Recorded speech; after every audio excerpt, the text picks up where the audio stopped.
Hello friends. तो यहाँ पर चलिए अगला टॉपिक हम देखेंगे राष्ट्रीय शिक्षा नीति 1986, है ना।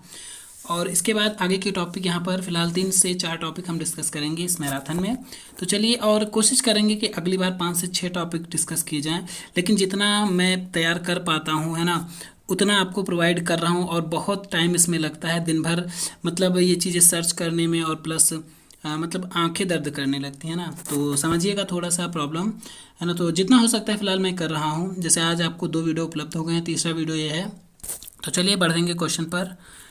नेक्स्ट क्वेश्चन है यहाँ पर, डॉक्टर दौलत सिंह कोठारी की अध्यक्षता में एक शिक्षा आयोग की स्थापना कब की गई? तो शिक्षा आयोग दौलत सिंह कोठारी, तो यहाँ पर कोठारी आयोग की ही बात हो रही है। तो कब की गई थी इसकी स्थापना? आपको पता होगा, सन 1964 में इसकी स्थापना करी गई थी।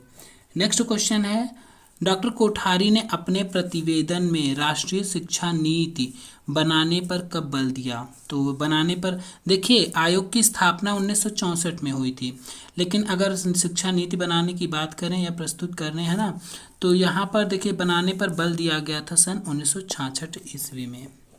नेक्स्ट क्वेश्चन है, अनिवार्य तथा निःशुल्क, देखिए पीडीएफ थोड़ा यहाँ डल है, आप अपने मोबाइल की जो क्वालिटी है वो बढ़ा लीजिएगा, ठीक है।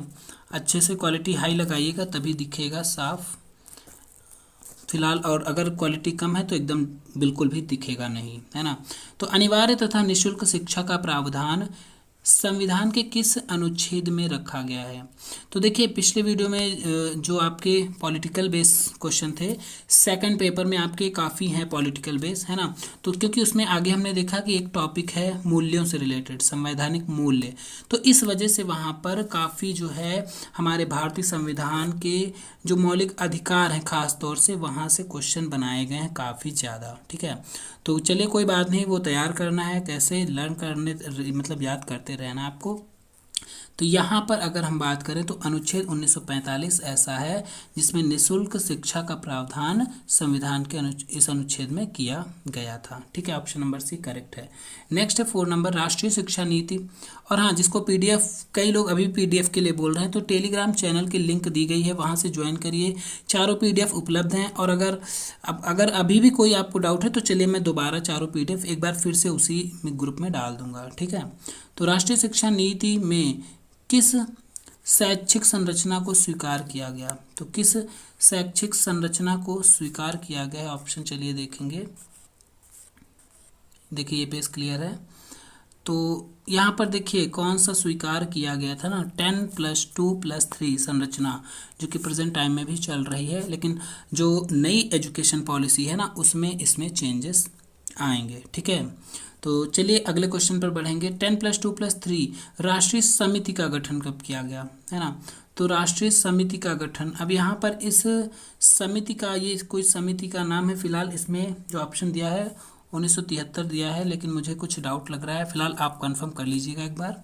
नेक्स्ट क्वेश्चन है, फिलहाल जितने मुझसे कंफर्म हो पाते हैं मैं कंफर्म करके ही बता रहा हूँ, लेकिन किसी क्वेश्चन में काफ़ी छानबीन करनी पड़ती है, टाइम वेस्ट होता है ना। तो ऐसे डाउटफुल क्वेश्चन आप ना ही याद रखें तो ज़्यादा बेटर है। और अगर आपको क्लियर है, किसी बुक कोई बुक आपके पास है उसमें दिया है तो अच्छी बात है ना, उसके लिए आप बेफिक्र रहिए, आप खुद इसको याद कर लीजिए। और कई लोग इंग्लिश की पीडीएफ के लिए बोल रहे हैं, तो उनको मैं बता दूं, देखिए इंग्लिश की पीडीएफ नहीं है। आप ऐसा कर सकते हैं, इसके पीडीएफ के स्क्रीनशॉट लेकर हर पेज को आप गूगल ट्रांसलेट कर लीजिए, उससे इंग्लिश में आ जाता है, मैंने चेक किया है, लेकिन उसमें फ़िलहाल टाइम लगेगा। चलिए आगे बढ़ते हैं क्वेश्चन पर। राष्ट्रीय समिति के अध्यक्ष कौन थे? तो ये राष्ट्रीय समिति फिलहाल किस समिति की बात करें पता नहीं, आंसर इसमें दिया गया है डॉक्टर पी.डी. शुक्ला। नेक्स्ट है नई शिक्षा नीति। देखिए यहाँ पर नई शिक्षा नीति जो 1986 की थी, काफ़ी वैसे ये इम्पॉर्टेंट है, लेकिन यहाँ पर क्वेश्चन जो दिए गए हैं मतलब कुछ अलग बेस टाइप के दिए गए हैं। कुछ क्वेश्चन हैं सही हैं, लेकिन कुछ क्वेश्चन मेरी समझ से बाहर हैं, क्योंकि मतलब ऐसे आउट पटांग क्वेश्चन हैं, ये मैं कहूँगा, ठीक है। तो चलिए फिलहाल जो इम्पोर्टेंट है वो बताते रहेंगे हम। राष्ट्रीय शिक्षा नीति का निर्माण, अब ये क्वेश्चन फिलहाल तो ये पूछेगा ही पूछेगा, है ना। पेपर में इजी भी क्वेश्चन आएंगे, है ना, मॉडरेट भी आएंगे, थोड़े से हार्ड भी आएंगे, ठीक है, तो उससे बेफिक्र रहिए। तो आपको इजी और मॉडरेट वाले को पकड़ के कस के रखना है, तो ताकि आपका टारगेट भी पूरा हो जाए। तो नई राष्ट्रीय शिक्षा नीति का निर्माण अगर हम बात करें तो कब हुआ था, आपको पता ही है 1986 में। फिर है नई राष्ट्रीय शिक्षा नीति का आधार क्या था? तो यहाँ पर चलिए आधार की हम बात करेंगे, इसका आधार क्या था, है ना।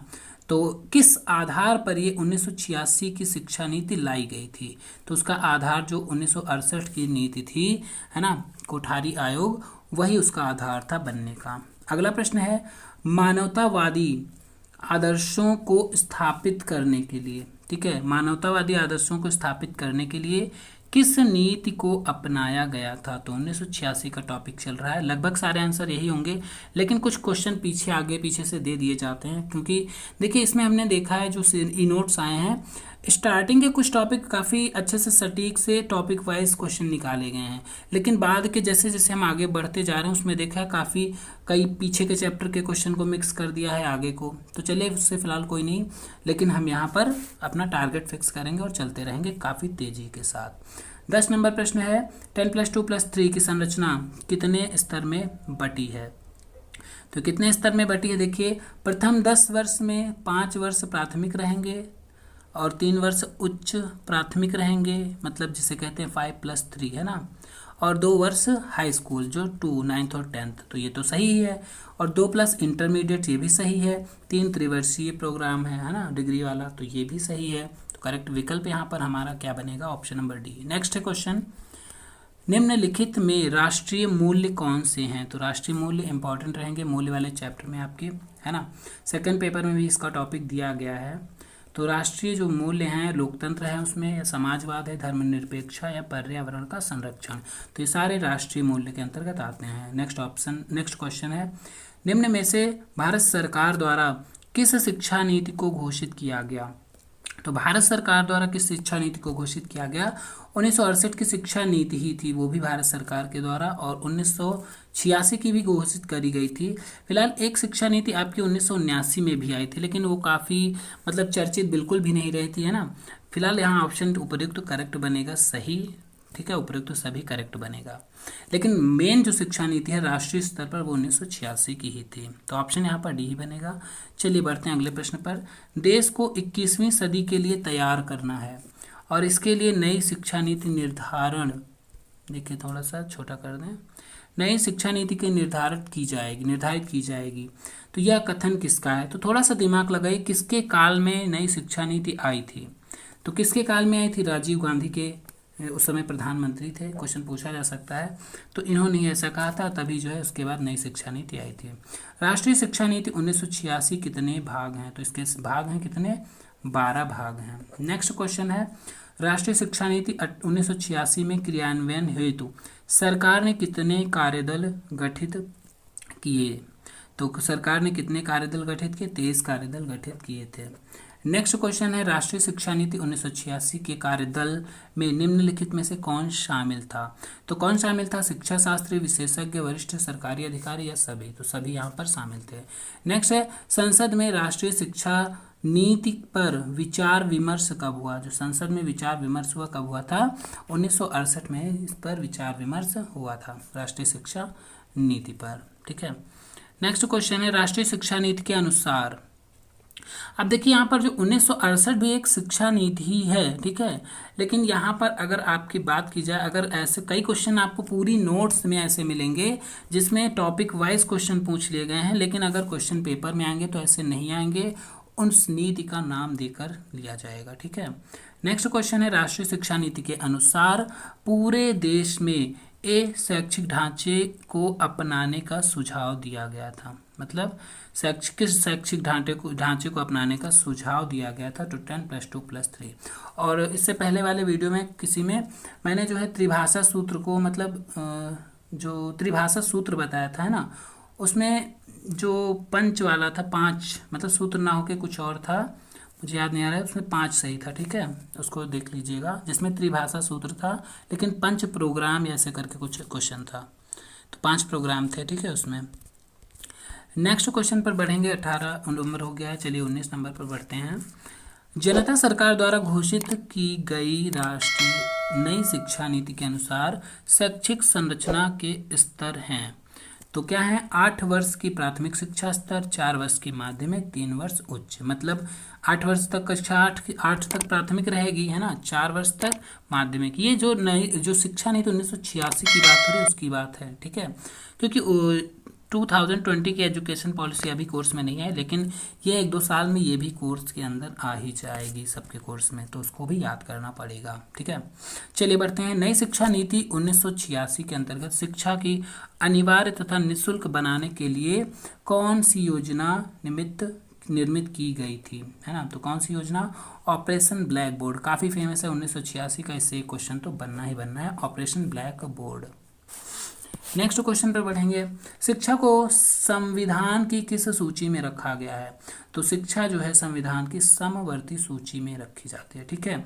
समवर्ती सूची मीन्स उस पर केंद्र सरकार भी अपने कानून बना सकती है और राज्य सरकार भी अपने कानून बना सकती है। अगला क्वेश्चन है, संविधान संशोधन द्वारा शिक्षा को समवर्ती सूची में शामिल कब किया गया था? पहले शिक्षा क्या थी, राज्य सूची के अंतर्गत थी, लेकिन बाद में सन 1976 में जो 42वां संवैधानिक संशोधन हुआ था 1976 में, उसमें शिक्षा को समवर्ती सूची का दर्जा दिया गया था। नेक्स्ट क्वेश्चन बढ़ेंगे। नई शिक्षा नीति के में निरक्षरता उन्मूलन का कार्यक्रम कितने आयु वर्ग के लोगों के लिए होगा? फिलहाल अब यहाँ पर होगा, है ना, तो ऐसा लग रहा है 2020 की अकॉर्डिंग पूछा गया है, तो ऐसे क्वेश्चन को हम कट ही करेंगे, इसको ध्यान जरा सा भी हम नहीं देंगे, क्या फ़ायदा इसमें कन्फ्यूज़न बढ़े। नेक्स्ट है, हमारे भौतिक और आध्यात्मिक विकास की बुनियादी आवश्यकता क्या है? भौतिक और आध्यात्मिक विकास की बुनियादी आवश्यकता क्या है? तो सबके लिए शिक्षा इसकी बुनियादी आवश्यकता है। राष्ट्रीय शिक्षा व्यवस्था का मूल मंत्र क्या है? तो सभी को समान शिक्षा राष्ट्रीय शिक्षा का मूल मंत्र था। चलिए बढ़ेंगे अगले टॉपिक पर। शिक्षा हेतु स्कूल शिक्षा हेतु राष्ट्रीय पाठ्यक्रम जो NCF national curriculum framework 2005 is most important topic of the first paper. Okay, तो फर्स्ट पेपर का बहुत इंपॉर्टेंट टॉपिक रहेगा ये पर NCF, है ना, 2005। फिलहाल सीटेट में ये बहुत पूछा जाता है।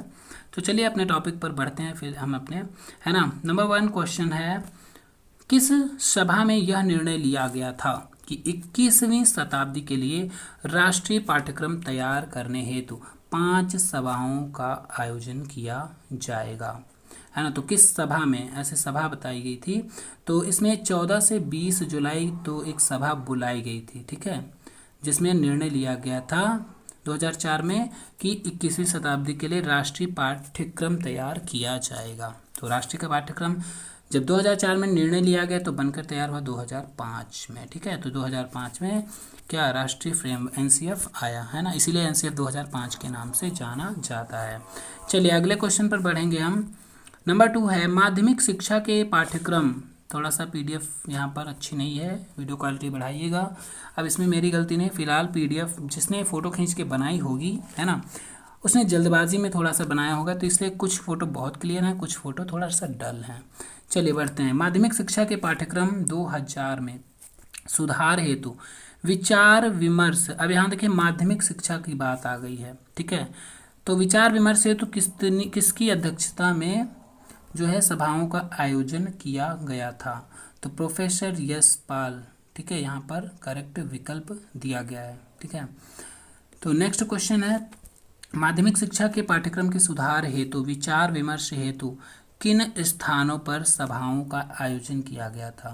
तो माध्यमिक शिक्षा में जो पाठ्यक्रम के सुधार थे, है ना, उसके सुधार हेतु विचार विमर्श हेतु किस स्थान पर जो है सभाओं का आयोजन किया गया था? तो ऑप्शन नंबर ए है मैसूर तथा भोपाल, या भुवनेश्वर अजमेर, या अजमेर या शिलांग, या मैसूर भोपाल भुवनेश्वर अजमेर और शिलांग। तो यहाँ पर सभी जगह पर ये किया गया था। नेक्स्ट है, 21वीं शताब्दी के लिए माध्यमिक शिक्षा का पाठ्यक्रम वर्ष 2000 में किसकी अध्यक्षता में तैयार किया गया था? तो 2000 में भी पाठ्यक्रम तैयार किया गया था और किसकी अध्यक्षता में किया गया था? प्रोफेसर यशपाल की अध्यक्षता में किया गया था। चलिए अगले क्वेश्चन पर बढ़ेंगे। यहाँ पर हम फिलहाल इसका आंसर मैंने सर्च नहीं किया था, एक बार आप लोग कंफर्म कर लेंगे, ठीक है, इसका और इसके ऊपर वाले का। नेक्स्ट क्वेश्चन है, मानव संसाधन मंत्रालय द्वारा बुलाई गई किसकी कार्यकारिणी की सभा में राष्ट्रीय माध्यमिक शिक्षा पाठ्यक्रम 2000 को में सुधार करने के विषय में विचार विमर्श किया गया था? तो राष्ट्रीय अनुसंधान और प्रशिक्षण परिषद द्वारा बुलाई गई थी। नेक्स्ट है, नया पाठ्यक्रम 2005 तैयार करने में सहयोग लिया गया था। किसका सहयोग लिया गया था? एनसीईआरटी के सभी सचिव का, या देश के सभी परीक्षा बोर्डों का, शिक्षा मंत्रालय का, या फिर एनसीईआरटी के सभी सचिव, देश के सभी बोर्डों का? तो करेक्ट विकल्प यहाँ पर ये वाला हो जाएगा। नेक्स्ट है, राष्ट्रीय माध्यमिक शिक्षा पाठ्यक्रम। जो राष्ट्रीय माध्यमिक शिक्षा पाठ्यक्रम 2005 को तैयार करने में किन सुझावों को ध्यान में रखा गया था? तो माध्यमिक शिक्षा को निःशुल्क और अनिवार्य बनाने के लिए ये ध्यान में रखा गया था, जाहिर सी बात है ना, ये पता होना चाहिए। परंपरागत विरासत और संस्कृति और आधुनिक संस्कृति एवं सभ्यता का समन्वय, ये भी ध्यान में रखा गया था। पाठ्यक्रम को लचीला बनाना, तो लचीला बनाना लगभग जरूर सही होता है ना, तो उपयुक्त सभी यहाँ पर करेक्ट विकल्प बनेगा। नेक्स्ट क्वेश्चन है, राष्ट्रीय माध्यमिक शिक्षा के पाठ्यक्रम 2005 में निम्न में से किन सुझावों को ध्यान में रखा गया था? देखिए यहाँ पर ये सुझाव 3 दिए गए हैं ऊपर और इसी में 3 नीचे दिए गए हैं। दोनों क्वेश्चन सेम है। अब ये क्या है, इसमें से तीनों में से कोई भी दिए जा सकते हैं, और मतलब 6 टोटल हुए। बाकी और भी हैं जो आप डिस्क्रिप्टिव पढ़ेंगे, और डिस्क्रिप्टिव पढ़ते रहिए लगातार। मैं आपको बार बार कह रहा हूँ डिस्क्रिप्टिव पढ़ना पड़ेगा, ठीक है। तो कोई भी ऑप्शन के अकॉर्डिंग दे दिया जा सकता है। तो इसमें भी सारे विकल्प सही हैं। सतत प्रक्रिया का सिद्धांत था, पाठ्यक्रम की विषय वस्तु का सिद्धांत था, और सामाजिक, राजनीतिक, आर्थिक, वैज्ञानिक और तकनीकी प्रगति और व्यापक मूल्यांकन का भी। तो उपयुक्त विकल्प यहाँ पर करेक्ट बनेगा डी वाला ऑप्शन, ठीक है। चलिए अगले क्वेश्चन पर बढ़ेंगे हम। 9 नंबर क्वेश्चन है, राष्ट्रीय माध्यमिक शिक्षा के पाठ्यक्रम 2005 में जोर दिया गया है। किस पर जोर दिया गया है एनसीएफ 2005 में? यहाँ पर देखिए, महिला, अनुसूचित जाति, अनुसूचित जनजाति, अंगहीन और आर्थिक रूप से पिछड़े और अल्पसंख्यक समुदाय सहित सभी को शिक्षा का समान अवसर देना जरूर था। ये क्षेत्र, धर्म, जाति और आय के आधार पर किसी का भेदभाव नहीं होना चाहिए, ये भी सही था। कमजोर वर्गों को आर्थिक सामाजिक सुविधाएं देकर माध्यमिक और उच्च शिक्षा के लिए प्रोत्साहन करने पर। तो उपरोक्त सभी यहाँ पर करेक्ट विकल्प बनेगा। नेक्स्ट क्वेश्चन है 10 नंबर, राष्ट्रीय माध्यमिक शिक्षा के पाठ्यक्रम 2005 में मूल्यांकन प्रणाली में सुधार किए गए हैं। तो मूल्यांकन प्रणाली में क्या सुधार किए गए थे? एनसीएफ 2005 में निबंधात्मक प्रश्नों के स्थान पर लघुत्तरात्मक और वस्तुनिष्ठ प्रश्नों का समावेश होना चाहिए, ये कहा गया था। बहुविकल्पी प्रश्नों का समावेश किया गया, रिक्त स्थान भरना, मौखिक प्रश्नों तथा दैनिक गतिविधियों को सम्मिलित करना। तो ये सब चीज़ें इसके सुधार में आती हैं। तो उपरोक्त सभी यहाँ पर करेक्ट विकल्प बनेगा। चलिए अगले क्वेश्चन की तरफ बढ़ेंगे हम। यहाँ पर 10 नंबर क्वेश्चन हो गया है। चलिए 11 नंबर क्वेश्चन पर बढ़ेंगे। माध्यमिक शिक्षा पाठ्यक्रम 2005 को जोड़ा गया है। तो जो माध्यमिक शिक्षा पाठ्यक्रम 2005 को किससे जोड़ा गया था, है ना? तो उत्पादन से जोड़ा गया था, या व्यवसाय और व्यापार से, या रोजगार से? तो सभी विकल्प यहाँ पर करेक्ट बनेगा। नेक्स्ट है, नए पाठ्यक्रम में देखिए, थोड़ा स्पीड अगर ज़्यादा हो तो बता दीजिएगा कमेंट में, है ना, स्पीड स्लो, क्योंकि कई लोग कहते हैं स्पीड बढ़ानी है ना, तो उसके अकॉर्डिंग फिलहाल स्पीड बढ़ानी ही पड़ेगी क्योंकि टाइम कम है और कोर्स ज़्यादा। चलिए यहाँ पर अगला क्वेश्चन, नए पाठ्यक्रम में सम्मिलित किया गया। तो नए पाठ्यक्रम, यहाँ किस नए पाठ्यक्रम की बात हो रही है भाई? क्वेश्चन पूछेगा तो एनसीएफ 2005 के अकॉर्डिंग पूछेगा, या किसी और के बारे में पूछ रहा है तो और के बारे में नाम देकर पूछेगा। तो चलिए, कृषि एवं फल उत्पादन, बागवानी और सब्जी उत्पादन, कार्यानुभव और हस्तकला, या उपयुक्त सभी। तो ऐसे सभी को सम्मिलित किया गया था। चलिए नेक्स्ट क्वेश्चन नंबर है 13 नंबर, जैकस डेलर की अध्यक्षता में जो शिक्षा नीति बनाई गई थी उसमें एकमात्र भारतीय शिक्षा शास्त्री कौन सम्मिलित था? तो देखिए यहाँ पर ये क्वेश्चन मुझे पता नहीं कहाँ से, क्यों एकदम इनको देख के मतलब एक अजीब सा बोला था, पता नहीं कहाँ से क्वेश्चन उठा लिए गए हैं। फिलहाल मैंने इनके बारे में ना सुना है कभी और ना पढ़ा है। ऐसा मैं नहीं कहूँगा कि ये नहीं होगा, कोर्स में हो सकता है हो, लेकिन इसमें ऑप्शन आप आंसर शीट से देख के इनको पढ़ लीजिएगा, ठीक है। 3 क्वेश्चन आगे के सेम ऐसे ही दिए हैं और मैंने इसके बारे में फ़िलहाल सर्च किया, मुझे कोई इन्फॉर्मेशन ठोस नहीं मिली, इसलिए मैं इसके बारे में जो मुझे, देखिए कभी कभी क्या होता है, एक्स्ट्रा बताने के चक्कर में कई बार हम गलत चीज़ें बता देते हैं ना। जैसे कभी कभी माइंड में हो रहा कुछ और होता है लेकिन मुंह से कुछ और निकल जाता है। जैसे क्वेश्चन में हमने राजा राम मोहन राय का नाम ले लिया था राजा मदन मोहन मालवीय, तो उस पर कई कमेंट आए हैं ना कि आपने गलत बताया। या फिर एक क्वेश्चन था जो तराइन का युद्ध 1191 है ना, 1191 और 92। तो देखिए तराइन के 2 युद्ध हुए थे, ठीक है। पहला युद्ध जो हुआ था मैं क्लियर कर देना चाहता हूँ, पहला युद्ध मोहम्मद गौरी और पृथ्वीराज चौहान के बीच, और ये दोनों उन्हीं के दोनों के बीच हुए थे। लेकिन पहले में पृथ्वीराज चौहान जीत गए थे और बाद में मोहम्मद गौरी वाला, मतलब 92 वाला कौन जीता था, मोहम्मद गौरी जीता था, पृथ्वीराज चौहान हार गए थे। ठीक है, तो तभी से भारत में मुस्लिम शासक की स्थापना धीरे धीरे होती गई, है ना। तो ये दो क्वेश्चन, मतलब कई सारे कमेंट है इसलिए हमने बता दिया।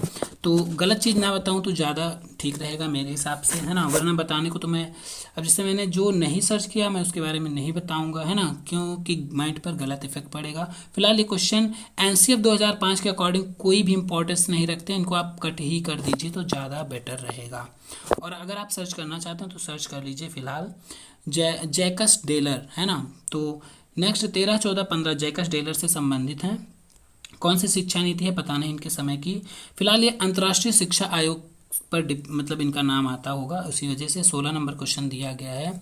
अंतर्राष्ट्रीय शिक्षा आयोग की नीति में जोर दिया गया था, तो कौन सी चीज़ों पर जोर दिया गया था, डी वाला ऑप्शन है। लेकिन अब हम आगे 17 नंबर क्वेश्चन से फिर से एनसीएफ और नई शिक्षा नीति पर आते हैं। तो नई शिक्षा नीति 1986 तथा राष्ट्रीय पाठ्यक्रम, नई शिक्षा नीति में पाठ्यक्रम के संबंध में दिशा निर्देशों अथवा सिद्धांतों को ध्यान में रखा गया, मतलब किस, यहाँ किस कटा हुआ है ना, तो किनको ध्यान में रखा गया है।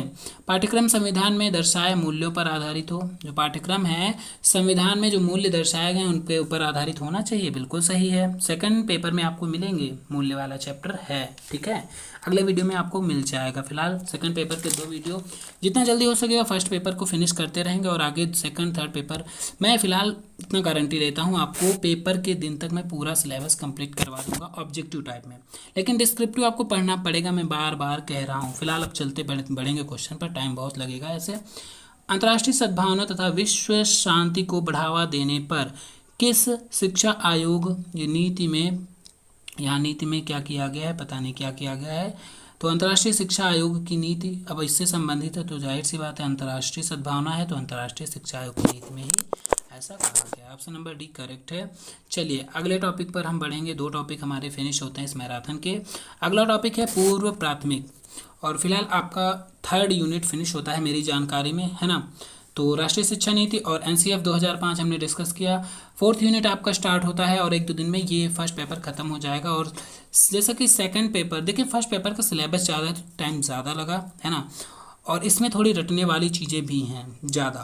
लेकिन सेकंड पेपर जैसे आपने देखा होगा, मैंने अभी शाम को एक वीडियो डाली थी, आपने अगर देख ली है, अगर नहीं देखी है तो देख लीजिए जाकर अभी, और प्लेलिस्ट में जितने भी वीडियो हैं वो सारे के करके चुन चुन के देख लीजिए, ठीक है, क्योंकि डिस्क्रिप्टिव भी हैं और बाद में तो ऑब्जेक्टिव यही सीरीज़ वाले हैं। तो सीरीज़ का यहाँ पर खात्मा करना है जल्द से जल्द। चलिए टॉपिक नंबर 17 है हमारा पूर्व प्राथमिक और प्राथमिक शिक्षा, ठीक है। तो पूर्व प्राथमिक और प्राथमिक शिक्षा की बात करेंगे। चलिए पहला क्वेश्चन है, भारत में प्राथमिक शिक्षा का पाठ्यक्रम अत्यधिक संकुचित एवं पुराना है। जो प्राथमिक शिक्षा का पाठ्यक्रम है अत्यधिक संकुचित एवं पुराना है, इसका मुख्य कारण क्या हो सकता है।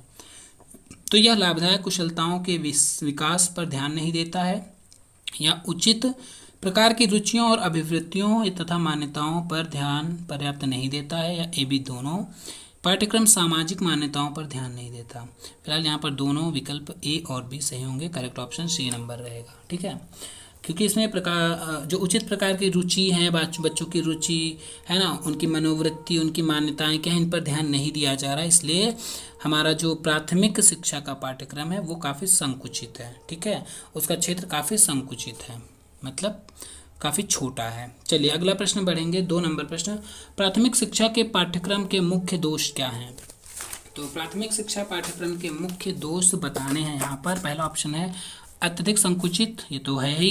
पुस्तकीय ज्ञान रटंत विद्या पर बल दिया, ये भी है। तो जाहिर सी बात है सीधे पहुँच जाइए ऑप्शन नंबर डी पर। नेक्स्ट क्वेश्चन है 3 नंबर, भारत में किस शिक्षा के पाठ्यक्रम का आधार व्यवहार ना होकर केवल साहित्य एवं सैद्धांतिक है। तो यहाँ पर कौन सा पाठ्यक्रम है, प्राथमिक शिक्षा है, इससे संबंधित है, जिसमें व्यवहारिक ना होने की बात है तो प्राथमिक शिक्षा समझ लीजिएगा। नेक्स्ट क्वेश्चन है 4 नंबर, प्राथमिक शिक्षा के पाठ्यक्रम के ऊपर सम्मेलन किस वर्ष आयोजित हुआ था। प्राथमिक शिक्षा की बात हो रही है, तो सम्मेलन कब हुआ था, सन 1960 ईस्वी में हुआ था। चलिए अगला क्वेश्चन है हमारा, वर्ष 1960 में हुए प्राथमिक, देखिए यहीं से क्वेश्चन आ गया, 1960 में हुए प्राथमिक शिक्षा के पाठ्यक्रम सम्मेलन में सुधार करने के उद्देश्य से जो विचार व्यक्त किए गए थे उनमें सर्वाधिक महत्वपूर्ण विचार कौन थे? तो कौन थे? पाठ्यक्रम बालक का सर्वांगीण विकास करना, बिल्कुल सही। पाठ्यक्रम उत्तम नागरिकता का विकास करने वाला हो, सही है, तो उपयुक्त सभी हो जाएगा, है ना। अगला आप खुद पढ़ लीजिए, परंपरा और संस्कृति का पालन करने वाला हो। एक अच्छे पाठ्यक्रम के गुण क्या हैं? तो अच्छा पाठ्यक्रम क्या होता है? रचनात्मकता से परिपूर्ण होना चाहिए पाठ्यक्रम, मतलब उसमें क्रिएटिविटी होनी चाहिए और रियलिटी होनी चाहिए, वास्तविकता होनी चाहिए, उसमें झूठ मूठ नहीं होना चाहिए कुछ भी। सकारात्मक प्रभाव डालने वाला हो, जो पॉजिटिव इफेक्ट डाले बालक पर, तो उपयुक्त तो सभी यहाँ पर होता है। फिर नेक्स्ट क्वेश्चन है, कोठारी कमीशन ने कक्षा 1 से 4 तक के लिए जिस पाठ्यक्रम को अपनाने का सुझाव दिया था, है ना, उसमें जोर दिया गया था, किस चीज पर इसमें जोर दिया गया था जो कोठारी कमीशन का पाठ्यक्रम था? ठीक है, एकमात्र या एक भाषा अपनाने पर दिया गया था जोर, या फिर वातावरण का अध्ययन एवं सृजनात्मक क्रियाएं, तो ये तो सही है, ये भी सही है। कार्यानुभव और समाज सेवा का स्वास्थ्य शिक्षा तथा स्वास्थ्य शिक्षा, तो सारे विकल्प सही होंगे। नेक्स्ट है, कोठारी आयोग ने उच्च प्राथमिक स्तर के लिए पाठ्यक्रम पर जोर दिया, कैसे पाठ्यक्रम पर जोर दिया? यहाँ पर मातृभाषा तथा क्षेत्रीय भाषा, हिंदी व अंग्रेजी, प्राथमिक स्तर की बात हो रही है, ठीक है, तो प्राथमिक स्तर पर मातृभाषा क्षेत्रीय भाषा पर जोर दिया गया था, ठीक है, और गणित तथा कला के साथ नैतिक और आध्यात्मिक मूल्य। तो यहाँ पर देखिए, जब प्राथमिक स्तर की बात है, अगर बी वाला ऑप्शन गलत है तो जाहिर सी बात है डी वाला हो ही नहीं सकता, है ना। तो आपका मेन ये फोकस हो रहा है ऑप्शन, तो इस पर हम टिक करेंगे। चलिए अगले क्वेश्चन पर बढ़ेंगे। यहाँ पर हम 10 नंबर क्वेश्चन, 9 नंबर कौन सा था ये, हाँ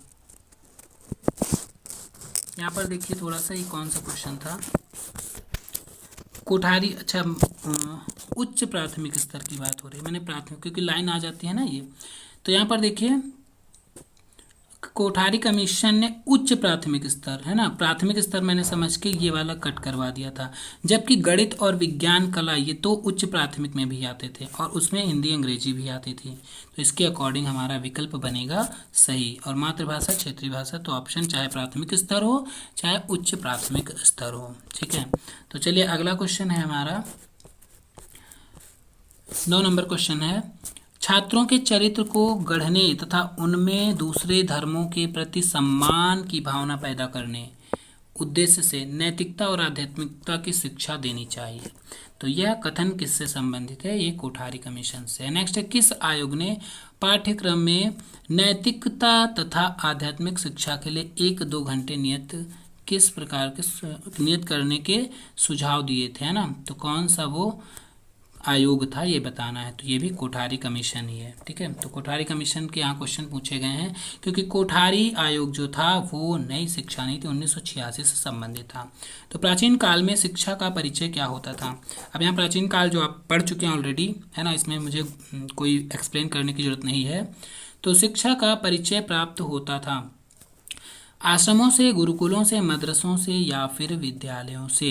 प्राचीन काल की बात हो रही तो बी ऑप्शन करेक्ट यहाँ पर बनेगा, है ना। चलिए अगला प्रश्न है, प्राचीन काल में विद्या का संस्कार किस उच्चारण से आरंभ होता था? जो विद्या का संस्कार होता था वो ओम नमः सिद्धम से स्टार्ट होता था। उपनयन संस्कार की आयु क्या है? ये सभी हैं, जैसे ब्राह्मण, क्षत्रिय, वैश्य, है ना, क्योंकि शूद्रों के लिए कोई भी शिक्षा की व्यवस्था नहीं होती थी और 3 वर्ग थे, ब्राह्मण, क्षत्रिय, वैश्य, तो उनके लिए अलग अलग आयु का वो होता था, तो उपयुक्त ये सभी यहाँ पर विकल्प बनेगा। प्राचीन शिक्षा प्रणाली के पाठ्यक्रम में कौन विषय शामिल थे? तो कौन से विषय यहाँ पर शामिल थे? वेद, वेदांग एवं व्याकरण, साहित्य, छंद, निरुक्त, कल्प ज्योति, गणित और चिकित्सा। उपयुक्त सभी करेक्ट विकल्प यहाँ पर बनता है। चलिए अगला क्वेश्चन है 15 नंबर, मुस्लिम काल में शिक्षा का मुख्य उद्देश्य क्या था? मुख्य उद्देश्य धर्म को साधना देना, ये तो 100% सही था, धार्मिक प्रचार करना, ना, नैतिकता को बढ़ावा देना नहीं उद्देश्य था, ज्ञान विज्ञान का श्रेष्ठ ज्ञान नहीं था, तो भाषा का नहीं था, तो यहाँ पर धर्म मतलब मुख्य उद्देश्य की बात हो रही है। बाकी सारे थोड़ा सा उद्देश्य रहे भी हैं तो फिर उतना मुख्य नहीं थे, लेकिन मुख्य उद्देश्य था धर्म का प्रचार और प्रसार करना। नेक्स्ट क्वेश्चन है 16 नंबर, भारत में शिक्षा पद्धति ने किस काल में नवीन दिशा ग्रहण किया। जैसा कि आपको पता है, प्राचीन काल पढ़ा, फिर बौद्ध काल, फिर मुस्लिम काल या मध्यकाल, उसके बाद ब्रिटिश काल आता है, जो कि अपनी शिक्षा पद्धति में एक नया युग लेकर आता है। प्राथमिक शिक्षा के क्षेत्रों में मुख्यतः किन समस्याओं का सामना करना पड़ता है। जो प्राथमिक शिक्षा के क्षेत्र हैं उनमें किन समस्याओं का सामना करना पड़ता है। प्रशासनिक समस्या का, वित्त और आर्थिक समस्या का, या फिर पाठ्यक्रम की समस्या का। तो सभी करेक्ट यहाँ पर विकल्प बनेगा। नेक्स्ट, ठीक है। प्राथमिक शिक्षा के स्तर पर समेकित दृष्टिकोण के मुख्य आधार हैं। तो जो प्राथमिक शिक्षा के स्तर हैं उसके दृष्टिकोण के मुख्य आधार क्या हैं ये बताना है। राष्ट्रीय लक्ष्य की प्राप्ति, भाई लक्ष्य की कोई ना कोई लक्ष्य होता है शिक्षा का ना, या शैक्षिक सुधार ये भी था, या ज्ञान की इकाई मानना एवं अभिनव कार्यक्रम। तो करेक्ट विकल्प यहाँ पर डी नंबर ऑप्शन बनेगा। तो चलिए हम देखें, 3 टॉपिक हमारे कंप्लीट होते हैं, है ना, इस मैराथन की। चलिए अगला टॉपिक हम देखेंगे, नेक्स्ट है माध्यमिक शिक्षा, ठीक है, सेकेंडरी एजुकेशन, इसके बाद है हायर एजुकेशन। तो चलिए माध्यमिक शिक्षा को जल्दी से देखते हैं, फिर आगे बढ़ते हैं। पहला क्वेश्चन है, माध्यमिक शिक्षा में कितने वर्ष के, देखिए चैनल को सब्सक्राइब नहीं किया है, शेयर नहीं किया है वीडियो को, तो शेयर कर दीजिए ज़्यादा से ज़्यादा, है ना, ताकि लोगों को इसका हेल्प मिल सके। फिलहाल मैं ये नहीं कहता कि मैं सबसे बेस्ट पढ़ा रहा हूँ, लेकिन हाँ मैं अपनी पूरी की पूरी कोशिश कर रहा हूँ, ठीक है, बेस्ट से बेस्ट देने की। तो जुड़े रहिए हमारे चैनल के साथ। और बीएड सेकेंड ईयर के एग्ज़ाम होने के बाद आपको टारगेट क्या होना चाहिए, आपको पता होना चाहिए, टेट और C TET, UP TET and C TET target होना चाहिए आपका। फिलहाल यूपी टेट के वीडियोस हमारे चैनल पर उपलब्ध हैं, सारे सॉल्यूशन प्रीवियस ईयर के, है ना। और जो सी टेट है फिलहाल वो हम स्टार्ट करेंगे, ठीक है, आपके एग्ज़ाम हो जाने के बाद, और नोटिफिकेशन का हम वेट कर रहे हैं तब तक। और आपके एग्ज़ाम होने के बाद अब आप भी लग जाइए टेट और सी टेट की तैयारी में, क्योंकि इस वर्ष में लास्ट तक तो वैकेंसी ही आनी है, तो इस गोल्डन चांस को हाथ से नहीं जाने देना है ना। तो चलिए बढ़ते हैं क्वेश्चन पर। माध्यमिक शिक्षा, देखिए इसमें से कई सारे टॉपिक जो हैं, सुपर टेट जो एग्ज़ाम होता है ना, अगर किसी ने सिलेबस देखा होगा तो उसको पता होगा। तो सुपर टेट फर्स्ट पेपर का लगभग पूरा का पूरा ये जो है टॉपिक सुपर टेट के लिए वेरी वेरी वेरी इंपॉर्टेंट रहेगा, ठीक है। तो माध्यमिक शिक्षा में कितने वर्ष के बालक बालिकाएं शिक्षा प्राप्त करते हैं। तो थोड़ा सा इसमें कॉमन सेंस लगाना है, जो माध्यमिक शिक्षा चल रही है अब प्राप्त करते हैं, तो ये सारी कंडीशन प्रेजेंट टाइम के अकॉर्डिंग क्वेश्चन यहाँ पर बन रहे हैं, ठीक है। तो यहाँ पर 14 से 18 वर्ष, है ना, कहीं पर 14 से 17 वर्ष अगर दिया है, थोड़ा सा दिमाग लगाइए। जैसे निःशुल्क शिक्षा 14 वर्ष तक होती है, मतलब कक्षा 8 तक होती है, तो 14 के बाद ही तो स्टार्ट होगी। अब यहाँ पर 14 से कोई ऑप्शन स्टार्ट है ही नहीं, तो दिमाग लगाइए थोड़ा सा, यही होगा कौन सा, माध्यमिक शिक्षा, जो कि 9th to 12th होती है। अगला क्वेश्चन, माध्यमिक शिक्षा के अंतर्गत कौन सी कक्षाओं का अध्ययन होता है। तो कौन सी कक्षाएं, 9 से 12, जैसा कि हमने अभी आपको बताया। चलिए नेक्स्ट है, माध्यमिक शिक्षा का वह समय है जो सामान्यतः 12 से 17 वर्ष के बालकों के लिए होता है। तो यह कथन किसका है, ये कथन फिलहाल मुझे नहीं मिला है, लेकिन हाँ इसमें ऑप्शन में दिया है कार्टर जी गुड का। और कथन के बारे में अगर अब फिलहाल आप डाउटफुल रहेंगे तो कथन को टाइम के अकॉर्डिंग, अगर आपने जो पहले से तैयार किया ठीक है, नए कथन के चक्कर में मत पड़िए वरना मिक्स हो जाएगा, ठीक है। कुछ ईजी हैं तो वो याद करते रहिए। नेक्स्ट है, प्राथमिक शिक्षा का कार्य प्रत्यक्ष रूप से किसके द्वारा नियंत्रित होता है। तो जो प्राथमिक शिक्षा कार्य होता है शिक्षा सचिव के द्वारा नियंत्रित होता है। चलिए नेक्स्ट क्वेश्चन है 5 नंबर, राष्ट्रीय शैक्षिक अनुसंधान एवं प्रशिक्षण परिषद का पुनर्गठन। तो पुनर्गठन कब किया गया, इसका फिलहाल एग्जैक्ट आंसर मैं नहीं बता पाऊंगा, है ना। आप इस पर थोड़ा रिसर्च करिएगा, ये आपके लिए होमवर्क ही रहेगा, और कमेंट बॉक्स में लिखिएगा राष्ट्रीय शैक्षिक। देखिए स्थापना की बात करें तो 1961 में हुई थी, लेकिन पुनर्गठन की बात की जा रही है, तो इसका आंसर आप कमेंट बॉक्स में लिखिएगा, ठीक है। थोड़ा सा आप भी वर्क कर लीजिए ना। नेक्स्ट है, माध्यमिक शिक्षा के प्रारूप के अंतर्गत कितने स्तर हैं। जो माध्यमिक शिक्षा के प्रारूप के अंतर्गत कितने स्तर हैं, तो 2 स्तर हैं, एक निम्न माध्यमिक स्तर, एक उच्च माध्यमिक स्तर। 10 वर्ष बाद हाई स्कूल की परीक्षा होनी चाहिए। 10 वर्ष बाद हाई स्कूल की परीक्षा होनी चाहिए कथन है। 10 वर्ष मतलब ये नहीं कि बालक 10 वर्ष का हो जाए तब, मतलब 10 वर्ष वो शिक्षा प्राप्त कर ले तब परीक्षा होनी चाहिए। तो ये कथन किसका है, माध्यमिक शिक्षा आयोग का। नेक्स्ट, माध्यमिक शिक्षा आयोग ने निम्नलिखित में से किस शिक्षा संरचना का सुझाव दिया था? तो किसका सुझाव दिया था? 10+2+3, है ना। नेक्स्ट है माध्यमिक शिक्षा आयोग ने, अब इसको हम समझा चुके हैं तो दोबारा समझाने की जरूरत नहीं है। तो माध्यमिक शिक्षा आयोग ने माध्यमिक स्तर पर किन आंतरिक विषयों को अनिवार्य बनाने की सिफारिश की थी? तो आंतरिक विषयों के रूप में अनिवार्य बनाने की सिफारिश की थी भाषाएं, सामाजिक, गणित, सामान्य विज्ञान, इन सबको। नेक्स्ट है बहुउद्देशीय विद्यालय, चलिए थोड़ा सा स्लाइड कर दें। बहुउद्देशीय विद्यालय तथा विभिन्नीकरण पाठ्यक्रम की सिफारिश किस आयोग ने की थी? तो किस आयोग ने की थी यहाँ पर बताना है। तो यहाँ पर मुदालियर आयोग। भाई देखिए, यहाँ माध्यमिक स्तर की बात हो रही है तो मुदालियर आयोग जो कि माध्यमिक शिक्षा स्तर से संबंधित था, और इसी की वजह से यह आंसर यहाँ पर है। चलिए अगला क्वेश्चन है, हमारी शिक्षा व्यवस्था, हमारी माध्यमिक शिक्षा सबसे निर्बल कड़ी है। हमारी शिक्षा व्यवस्था में माध्यमिक शिक्षा सबसे निर्बल कड़ी है और इसमें शीघ्र सुधार की आवश्यकता है। तो यह कथन किसने कहा था? किसके द्वारा? मुदालियर आयोग के द्वारा, जिसने माध्यमिक शिक्षा में सुधार है तो अपनी रिपोर्ट प्रस्तुत करी थी। चलिए 12 नंबर प्रश्न पर देखेंगे, माध्यमिक शिक्षा के सुधार के लिए ताराचंद समिति का गठन कब किया गया था? फिलहाल ताराचंद समिति का गठन 1948 में किया गया। उतना इंपॉर्टेंट नहीं है लेकिन थोड़ा सा याद रखिएगा, ठीक है। 1948 ताराचंद। चलिए अगला है, मुदालियर आयोग की संस्तुतियाँ किससे संबंधित थी?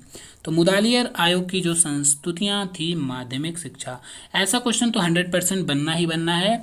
मुदालियर आयोग कैसी शिक्षा से संबंधित था? कोठारी आयोग किससे संबंधित था? राधाकृष्णन आयोग किससे संबंधित था, है ना? NCF कब आया? राष्ट्रीय नई शिक्षा नीति कब आई? ऐसे क्वेश्चन सीधे सीधे आपसे पूछे जाएंगे, ठीक है। तो अखिल भारतीय माध्यमिक शिक्षा परिषद की स्थापना कब हुई थी? तो अखिल भारतीय माध्यमिक शिक्षा परिषद की स्थापना हुई थी 1955 में। भारत में माध्यमिक शिक्षा का संचालन किन साधनों द्वारा किया जाता है? तो किन साधनों द्वारा? केंद्र, राज्य, स्थानीय संस्थाओं, निजी संस्थाओं द्वारा, सभी। तो यहाँ पर सभी के द्वारा किया जाता है। चलिए अगला प्रश्न है यहाँ पर 16 नंबर, माध्यमिक शिक्षा में कौन से स्तर हैं? तो माध्यमिक शिक्षा में स्तर कौन से हैं बताना है। निम्न माध्यमिक स्तर 6 से 8 जो 3 वर्षीय होता है, या दूसरे से उच्चतर माध्यमिक स्तर जो 9 से 11, या उपरोक्त ये दोनों सही है, डी वाला ऑप्शन सही है। तो करेक्ट विकल्प दोनों है। क्यों दोनों है? भाई प्रेजेंट टाइम में आप देखते होंगे जो 6 से 8 तक विद्यालय होते हैं वो उच्च प्राथमिक कहे जाते हैं या फिर कहे जाते हैं पूर्व माध्यमिक। क्या कहे जाते हैं? पूर्व माध्यमिक। पूर्व माध्यमिक, तो माध्यमिक में यही हो ना, तो निम्न माध्यमिक या पूर्व माध्यमिक हम कह सकते हैं, तो दोनों सही होंगे। अगला क्वेश्चन है, भारतीय संविधान के अनुसार माध्यमिक शिक्षा किसकी व्यवस्था है? तो किसकी व्यवस्था है माध्यमिक शिक्षा संविधान के अनुसार? फिलहाल इसमें जो है संविधान के अकॉर्डिंग दोनों हो सकते हैं, मैं कंफर्म इसमें नहीं हूँ, है ना। लेकिन ऑप्शन में आपका राज्य सरकार दिया गया है। देखिए इसमें कई सारे क्वेश्चन होते हैं ना, सबको एक बार पहले देखना होता है, कन्फ्यूज़न को दूर करना होता है, तो काफ़ी टाइम लगता है ना। तो आप इसका भी आंसर हमें कमेंट बॉक्स में लिखेंगे ताकि सबको हेल्प मिलेगी। अपने अपने राय आप लोग खुद दीजिएगा। अगला क्वेश्चन है, अब इसमें कई लोग निगेटिव कमेंट भी करेंगे कि जब बताना ही तो पढ़ाते हुए हैं, तो चलिए वो उनकी सोच है ना। तो केंद्र सरकार माध्यमिक शिक्षा से संबंधित क्या कार्य करती है? फिलहाल इस क्वेश्चन के अकॉर्डिंग यहाँ पर जो 17 क्वेश्चन है सी बनना चाहिए ना, लेकिन ऑप्शन में आपका राज्य सरकार दिया गया है। लेकिन माध्यमिक शिक्षा भी दोनों से संबंधित है ना, किसकी व्यवस्था है भाई? केंद्र भी माध्यमिक शिक्षा में व्यवस्थाएं करता है, राज्य भी, जो केंद्रीय विद्यालय होते हैं केंद्र ही तो देखता है, तो दोनों सही होना चाहिए। नेक्स्ट है, केंद्र सरकार माध्यमिक शिक्षा से संबंधित क्या कार्य करती है? तो केंद्र सरकार क्या कार्य करती है? परामर्श देती है, वित्तीय सहायता भी देती है, पथ प्रदर्शन का कार्य भी करती है, तो सभी विकल्प सही होंगे। केंद्रीय सरकार की वे संस्थाएं कौन सी हैं जो माध्यमिक शिक्षा के क्षेत्र में कार्य कर रही हैं? तो माध्यमिक शिक्षा के क्षेत्र में कौन सी केंद्रीय संस्थाएं कार्य कर रही हैं? शैक्षिक और व्यावसायिक निर्देशन ब्यूरो, या केंद्रीय माध्यमिक शिक्षा परिषद, या राष्ट्रीय शिक्षण अनुसंधान परिषद, सभी। तो करेक्ट विकल्प बनेगा डी वाला। नेक्स्ट है, शैक्षिक एवं व्यावसायिक निर्देशन का क्या अर्थ है? तो ये क्वेश्चन आपको शायद थर्ड पेपर में थे ऐसे, है ना, ये टॉपिक आपका जो कि वो है ही यही। तो शैक्षिक और व्यावसायिक निर्देशन का क्या कार्य है पूछा गया है।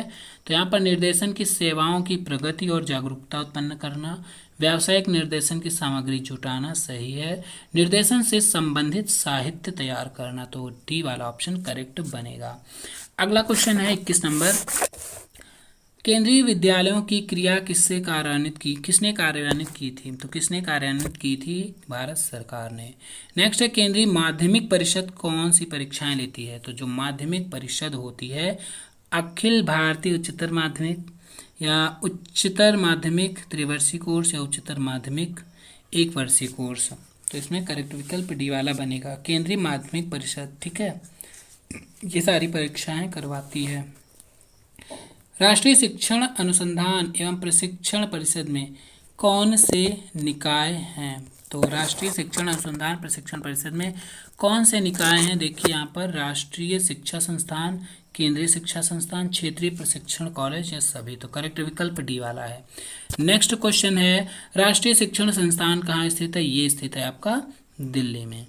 नेक्स्ट है, राष्ट्रीय शिक्षण संस्थान कितने विभागों के जरिए कार्य करता है? तो कितने विभागों के जरिए? 6 विभागों के जरिए कार्य करता है। नेक्स्ट लास्ट क्वेश्चन है इस टॉपिक का, वैज्ञानिक शिक्षा विभाग किस निकाय के अंतर्गत है? तो ये राष्ट्रीय शिक्षा संस्थान के निकाय के अंतर्गत है। ठीक है, तो ये भी टॉपिक आपका फिनिश होता है। अब यहाँ पर हम देखेंगे अगला टॉपिक उच्च शिक्षा है। ठीक है, तो चलिए इसको हम जो है नेक्स्ट मैराथन में लेकर आएंगे, है ना। तो अपनी पढ़ाई को जारी करते रहिए, यही मैं कहूँगा। और वीडियो अगर पसंद आया, हेल्पफुल लगा तो लाइक कर दीजिए, इससे मनोबल बढ़ता है। ठीक है, तो चलिए मिलेंगे नेक्स्ट में। धन्यवाद।